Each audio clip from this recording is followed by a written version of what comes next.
You're about to play an unfinished level from The Last of Us Part 2.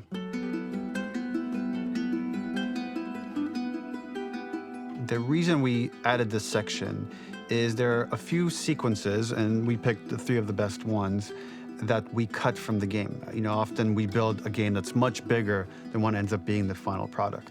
They were months away from being finished, but we wanted to give you an insight of what it's like when we built a game, because often we have this whole thing constructed and it doesn't have final art or audio or dialogue. And here you get to see the building blocks of what it's like when we first string a bunch of these levels together. This is the intro to the first deleted level, and this one is the roughest of the 3. We wanted to show more of how Jackson operates. So this is the festival where Ellie ultimately kisses Dina. This sequence would have come very late in the game as a flashback sequence while you're in the farm with Dina. And we wanted to show what is the rest of Jackson doing, and wanted to put on the stick, make it interactive. So you could see when you're outside, there are all these almost like carnival games that you can play. You could mix drinks, you could play with these kids that are playing a sort of clicker Marco Polo, sit down and listen to conversations. And all the different interactions were first or second pass, very, very early passes. The building blocks are there, but nothing is final. And ultimately, while we were very excited by this sequence, it's pretty fun and lighthearted. It just slowed things too much as we're barreling towards the end of the story at this point. So again, reminder, rough, missing audio, missing animation, missing gameplay tweaks, missing dialogue, but pretty representative of what it would have been. So enjoy.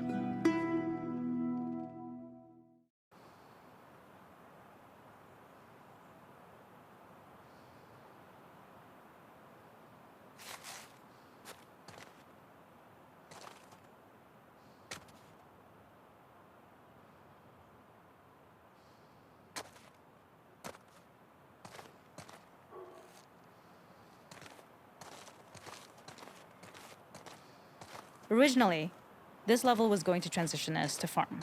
We would go all the way through to the dance, where Ellie and Dina share their first kiss. Then we would play through farm, and when Ellie plays the guitar at night, she would remember the Seth incident. So, the opening for this was a little tricky. We needed it to match at least a little what you might expect emotionally coming from prior beats, because we were already purposefully disorienting you in time and space. Remember, you just came from this huge fight. To jump straight into it would have been a little too jarring. After some back and forth, we rooted it in Ellie's nerves, calling back to her hand. Something we really wanted to do was highlight the way their lives had turned upside down since she went down this path. We had this idea of recontextualizing all of our usual gameplay mechanics that were designed for really violent ends. The workbench, door bashes, throwable weapons, and even the infected, which is my personal favorite. Peppered throughout the level are moments of levity or shared history, all the while seeing how happy and mundane they all were before her huge revenge odyssey.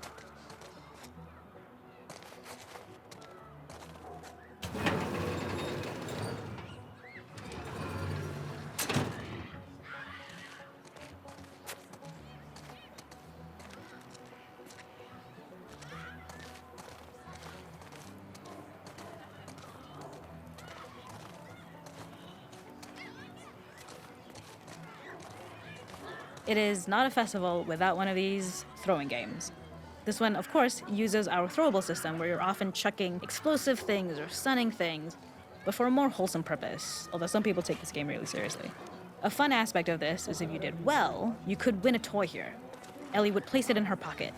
If you had done this, you'd find the toy with JJ, the baby, later back at the farm. When we cut this, the toy made it through anyway because it was so cute.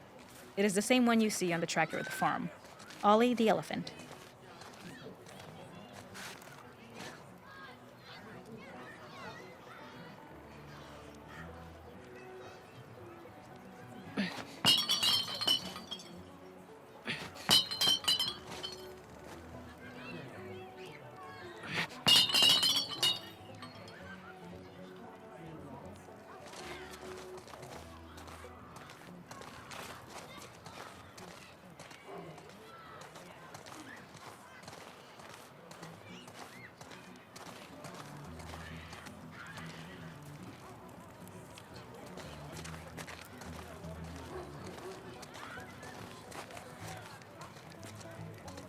We use our workbench a lot to make a lot of things that kill and maim and hurt people. Here, we had the silly idea of using the same feel, harkening back to the same animations, using the exact same UI to instead fix a drink. Like the workbench, you could pick your base, and then you could add something to it. And at the time, we had some different reactions from Ellie based on how strong you chose to make the drink. Something we wanted to prototype though, before it got cut, was picking up some ingredients around to add, like a lime or maybe a bottle of someone's favorite whiskey or salt, like you were earning upgrades. We also toyed with having Ellie carry around the drink you made and occasionally sip it, psyching herself up to go talk to Dina inside because she's nervous. It got too noodly though, because she would need to keep placing it somewhere before she did anything, so it would have ended up more trouble than it was worth.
The makeup artist is pretty simple.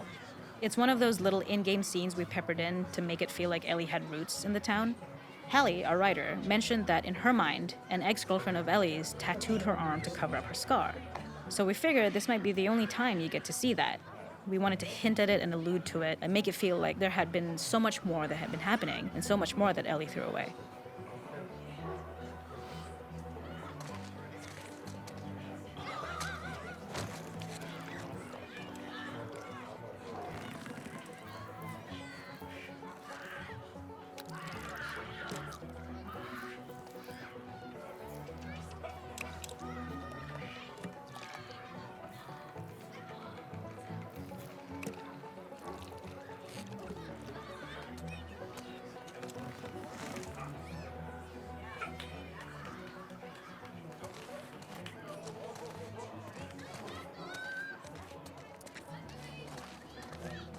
This is one of my favorite sections because I think that it achieves both the slice of life aspect of Jackson while also being a stark reminder of how dark the world that they live in really, really is. To attract attention and curiosity, one of the kids was supposed to make this adorable, messed up little clicker impression, and the others would giggle. We tried a version where if you got close enough, the kid might try and follow you a little before turning back. Since clickers are blind and move by echolocation, for this game of messed up tag, Ellie must close her eyes and listen for when the children give themselves away. The thought was that these kids are in relative safety. They still grow up with the dangers of clickers and runners, and all those lessons would embed themselves in the games that they play. When the festival got cut, they tried to preserve this moment and move it to the front of the game where the snowball fight is, as a tutorial. However, being in the headspace of a clicker doesn't really teach you how to deal with them. Eventually, it evolved, and they instead made the snowball fight, which was, I think, way more effective. For me, it's character illuminating that not only does Ellie know this game, she plays along. There's a familiarity with the kids that's really nice to see, especially because it's such a difference from the Ellie we see later, who has a sort of hollow normalcy that she's trying to get with JJ, but kind of fails.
In this second deleted level, which is an extended sequence of the sewers in Seattle, this comes on the heels of where Ellie goes into a building and she survives an attack by stalkers and gets thrown out of a window and gets swept away by the current. And then we cut this section that used to be there in the final game.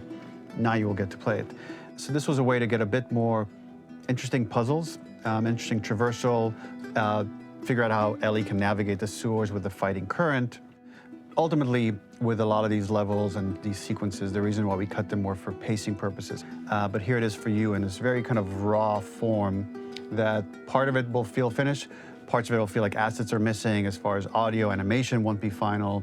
But it's a glimpse into what a game looks like when it's months away from finishing. Enjoy.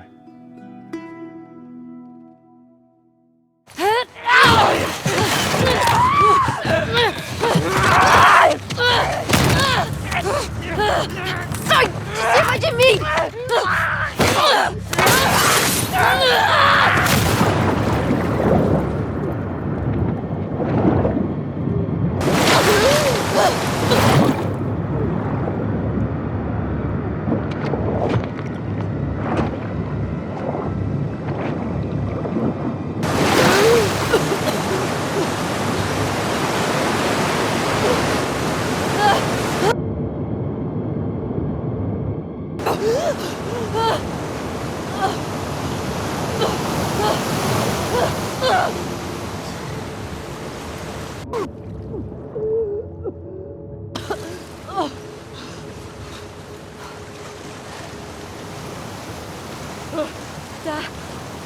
Tá.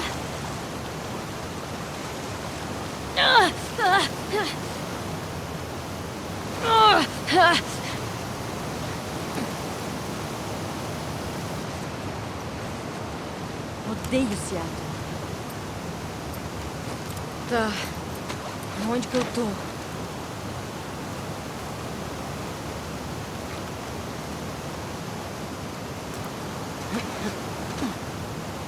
The ladder acts as an immediate goal for the player, but being able to climb out is not going to be so easy.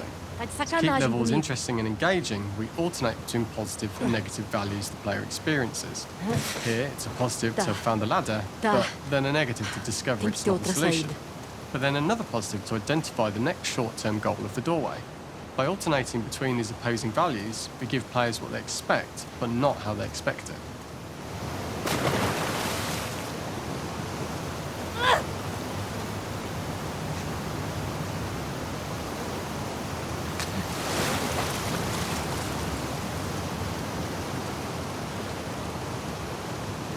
This level, internally known as Find Nora, was quite long in duration as we had to make Ellie traverse a far distance to the opposite side of downtown Seattle.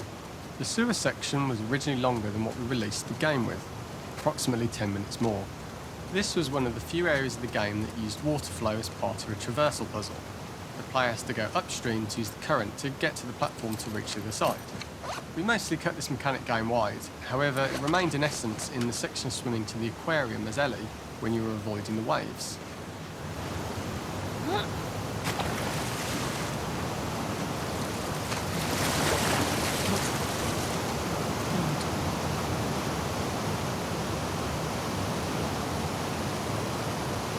When players reach the doorway and enter into the room, they're faced with a dead end. The real reason for this dead-end room is that on the reversal, when exiting back out of the doorway, players are faced with the route onwards. A pipe that they'd not been able to see when they were swept past it on the way in, and something that was hidden from view when on the side platforms. The intention here being that the only option is to go off the standard path in order to search for a way out.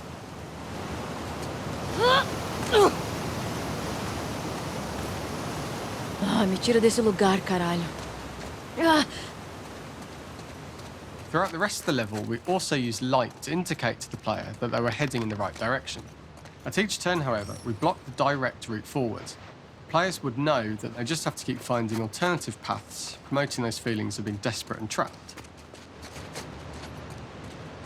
We slowly introduced the player to consider climbing into smaller pipes and crouching in these tight spaces. subindo e saindo. This is to slowly build up to É só and continuar subindo e encourage sair. the player to climb into such a small pipe that they'd have to be crawling on their stomach. which is something that the player previously may not have recognised as a playable space, let alone the desired route they need to take. We added a tiny space just to reward the player's exploration with a pickup item, and we made sure it was something that made sense that you'd find in this area. A canister and all the garbage that had been washed into the sewers from the surface.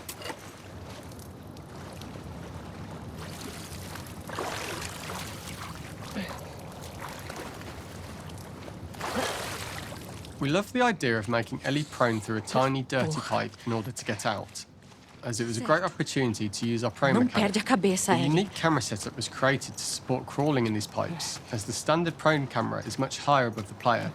We also created custom collision in order for Ellie to manoeuvre in these tight spaces easily. Initially, the oblong collision capsule around her character caused issues crawling around corners. We put extra effort into the custom corner collision, so the movement experience is as smooth as the main game. In order for the player to feel cramped, claustrophobic and desperate, we'd been enforcing the traversal mechanics that allow for a tight environment which promote these feelings. We introduced the use of the squeeze-through so that we can keep the player feeling enclosed and tight, but without repeating the same geometry. Here we change from low ceilings with wider walls to high ceilings and tight walls to change up the spatial pacing and keep the level from repeating itself.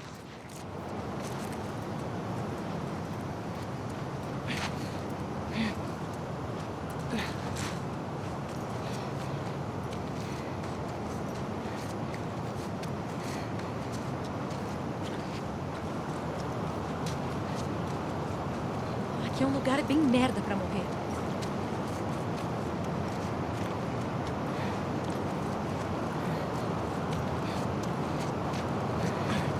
Originally, we had the waterline much higher here, so players had to swim through this tight tunnel. However, from watching user test feedback, it was occasionally causing people to discount the route entirely and turn back on themselves. So to avoid any risk of this happening in the final game, we present a lower water level so the tunnel is easy to see and commit to using. Although this isn't as impactful without the prone swim, it's the better decision as it means a smoother experience for the player with no Vai, backtracking porra. frustration. We draw the player towards this pipe as it is seemingly the route out of the tight space. Fairly soon, it's obvious that this path is blocked. If the player goes all the way up to the bars that block the path, they are rewarded with a pickup, so this journey doesn't feel wasted. It was important to encourage the player to try to progress along this path so that they would subtly be thinking of progress in this direction. We hint to the player that there is a bigger, new space beyond this pipe by showing the player the waterfall. This helps players consider the other route where they don't know how far the tunnel is or whether they'd make it. As we surface from the water and over the crest of the slope, we reveal what is further in this tunnel. Merda. A clicker that has sprouted and the fungus has grown on the sides of the pipe. It was great to see people who user tested this area becoming increasingly worried as we forced the player to squeeze past the fungus and inches away from the clicker's face, all the time not being sure whether the clicker might be alive or attack them. Although we aren't as cruel as to force a clicker attack in such close proximity, we do have a payoff for this moment. This clicker momentarily turned into Joel to show Ellie's PTSD from what happened to Joel at the start of the game.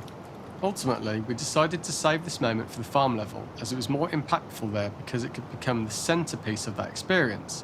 Whereas in the sewers, we weren't able to make it as much of a narrative point and give it the breathing room and reaction time that it deserves, given the tight space.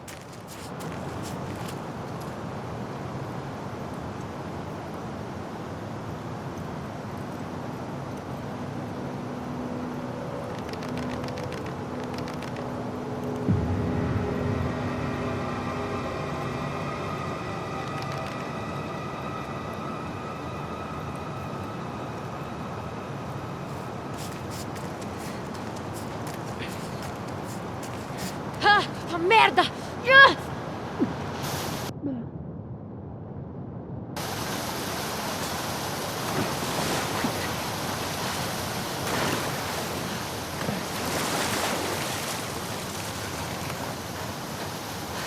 For the final section, we eventually opened you out into a wider area as you traverse through such tight spaces leading up to this. So changing the environmental pacing makes it begin to feel like we're coming to the end of Ellie's ordeal. An earlier iteration used the current that we'd shown at the start for a slightly tougher traversal puzzle to complete the sewers. The ladder was clearly visible from most of the area, but the player was faced with a fast-flowing torrent of water they couldn't cross. If the player attempted to jump into the water, they were not able to swim across the ladder due to the water's speed. But instead, they had to traverse the pipe running along the top of the space in order to get across the water.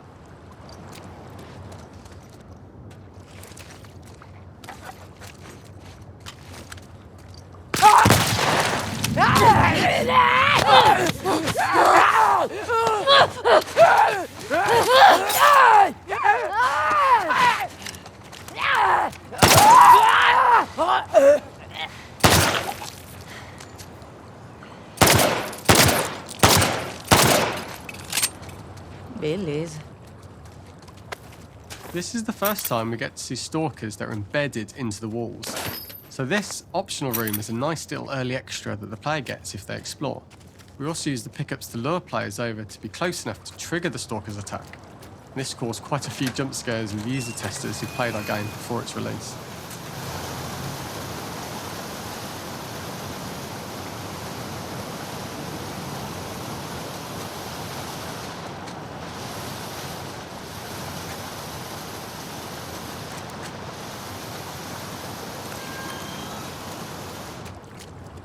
This is the first time we get to see stalkers that are embedded into the wall. For the final section, we eventually opened you out into a wider area as you traverse through such tight spaces leading up to this. So changing the environmental pacing makes it begin to feel like we're coming to the end of Ellie's ordeal. An earlier iteration used the current method shown at the start for a slightly tougher traversal puzzle to conclude the sewers. The ladder was clearly visible from most of the area, but the player was faced with a fast-flowing torrent of water they couldn't cross. If the player attempted to jump into the water, they were not able to swim across the ladder due to the water's speed. But instead, using this pipe was retained in the iteration we shipped with, as it's the last of the extreme methods Ellie has to undergo in order to escape the sewers, and what she will go through in her pursuit of revenge.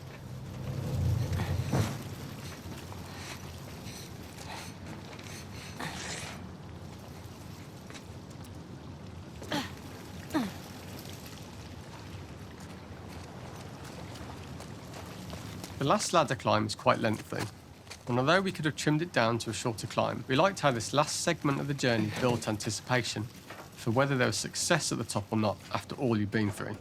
Ultimately, the ladder exits out into the subway station, which is how it connects in the final game.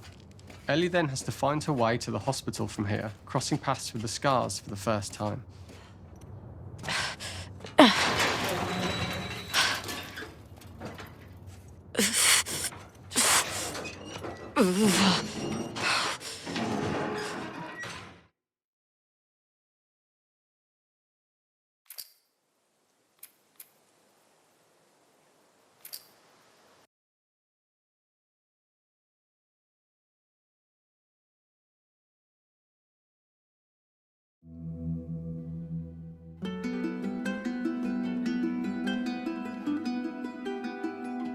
For this third and final deleted level, what we call the boar hunt sequence, this was a sequence pretty late in the game. It was right after the whole Seattle Abby sequence where Abby spares Ellie. And then we wanted to come back into Ellie's story, but keep it a bit mysterious of how much time has passed, where is Ellie now? So we're coming in on Ellie and she's following a trail of blood. And we wanted to mirror in a way the deer hunt sequence from the first game, but this time do it with a boar. And there's something with Ellie that now she can't let go of this violence. She's pursuing it, even against this innocent animal. This was another opportunity to show how the violence that Ellie has experienced, the violence that she witnessed being afflicted onto Joel, is still sticking with her. And she's still experiencing these PTSD moments. This was a sequence that was pretty far along and was cut pretty late in production. Parts of it are still really rough, but the gameplay, the building blocks were all there. I think you'll have fun to see, like, again, a rough, unfinished sequence that you can play. You can see all the way to the end, and including a cinematic that we end up cutting. And the remnants of the sequence ended up being mentioned in Ellie's journal. So this part of the story that we developed still made its way into the game as kind of optional stuff that you could read about, but here you get to experience it. So as a reminder, this is pretty rough, months away from being finished, but you get to see it now.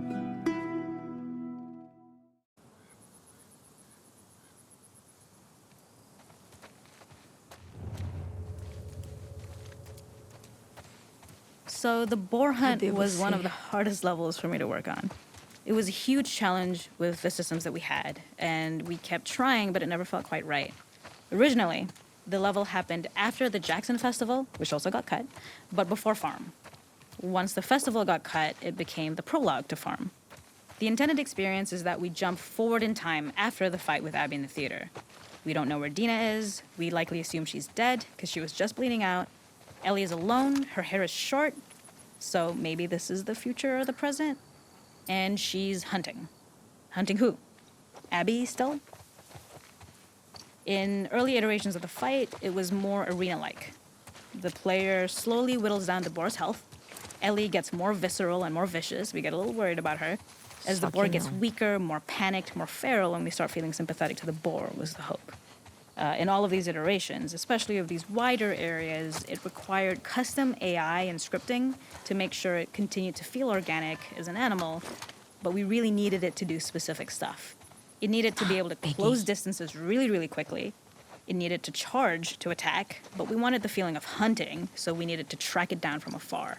And we also needed to discourage the player from attacking the boar when it's that close, or it would kind of turn into this melee kerfuffle. How do we do this in our world while keeping the boar believable? We must have gone through 5 or 6 iterations of the boar fight and all, and every single time it changed pretty drastically. We split it into clear phases, where one was like all long range. We tried another where you're getting close and you get the jump on it quite literally. You're jumping off of a rock to attack it. And then finally, we tried a bunch where you almost sort of go around a bunch of trailers and try and... We uncovered after some time that taking down a boar over several phases felt very laborious and a little dramatic.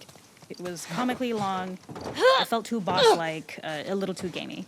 We decided to cut the first few phases, and the gas station was built to highlight the boar's destructiveness. Since it's cramped, the boar feels larger. We also feel trapped with it, but perhaps it's trapped with us. When it charges, it gets to us quickly, so we must be on our toes. This made it more aligned with Ellie's sort of hunting for trouble mindset.